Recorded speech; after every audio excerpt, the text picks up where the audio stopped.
ഈ വാർത്ത അറിയുമ്പോൾ പാകിസ്ഥാനും ചൈനയടക്കമുള്ള ശത്രുരാജ്യങ്ങൾ ഒന്നുകൂടി ഞെട്ടിവിറയ്ക്കും. അതെ, ഭാരതത്തിൻ്റെ പുതിയ കരസേന മേധാവിയായി ലഫ്റ്റനന്റ് ജനറൽ ധീരജ് സേത്തിനെ സർക്കാർ നിയോഗിച്ചു കഴിഞ്ഞു. ഇനി പാകിസ്ഥാനും ചൈനയുമൊക്കെ കളി കാണാനിരിക്കുന്നതേ ഉള്ളൂ. കരയുദ്ധത്തിലെ ഭീകരൻ എന്നാണ് ഇദ്ദേഹം അറിയപ്പെടുന്നത്. മരുഭൂമിയിലടക്കം ഇദ്ദേഹത്തിൻ്റെ പ്രവർത്തന പരിചയം.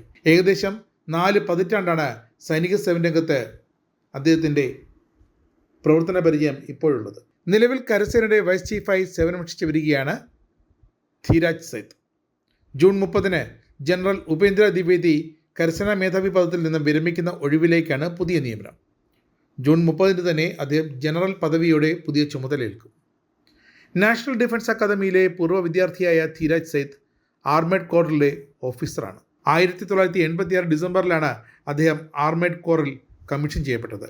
ഖടക്വാസ്ല NDA higher command course, national defence college എന്നിവിടങ്ങളിലെ പഠനത്തിന് പുറമെ പാരീസിലെ പ്രശസ്തമായ കമാൻഡ് ആൻഡ് സ്റ്റാഫ് കോഴ്സിലും അദ്ദേഹം തൻ്റെ കഴിവ് തെളിയിച്ചിട്ടുണ്ട്. വിവിധ പ്രവർത്തന മേഖലകളിലും തന്ത്രപ്രധാന തസ്തികകളിലും വിപുലമായ കമാൻഡ് പരിചയം ധീരജ് സേത്തിനുണ്ട്. മരുഭൂമിയിലെ ആർമേഡ് റെജിമെൻറ്റ്, വെസ്റ്റേൺ തിയേറ്ററിലെ ആർമേഡ് ബ്രിഗേഡ്, ജമ്മു കാശ്മീരിലെ കൗണ്ടർ ഇൻസർജൻസി ഫോഴ്സ് എന്നിവയുടെ കമാൻഡറായും അദ്ദേഹം തൻ്റെ കഴിവ് തെളിയിച്ചു.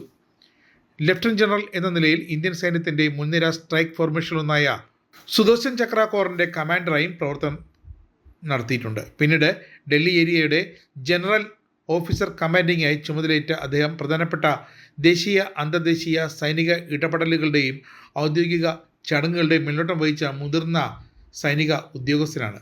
എന്തായാലും ശത്രുക്കൾ ഒന്നുകൂടി ഭയക്കണം. ഇന്ത്യയുടെ അടുത്ത അമരക്കാരൻ കരസേനയുടെ മേധാവി അത്ര ചില്ലറക്കാരനൊന്നുമല്ല, ലഫ്റ്റനന്റ് ജനറൽ ധീരജ് സേത്ത്. ഇനി അദ്ദേഹം ജൂൺ 30 മുതൽ ജനറൽ ധീരജ് സേത്ത് രാജ്യത്തിൻ്റെ പുതിയ കരസേന മേധാവിയാകും.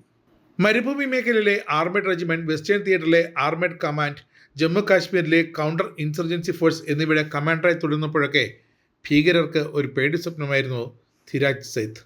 3 വ്യത്യസ്തമായ ഇടങ്ങൾ. എന്നിട്ടും അദ്ദേഹം തൻ്റെ കൗണ്ടർ ഇൻസർജൻസി കഴിവ് അവിടെ തെളിയിച്ചു.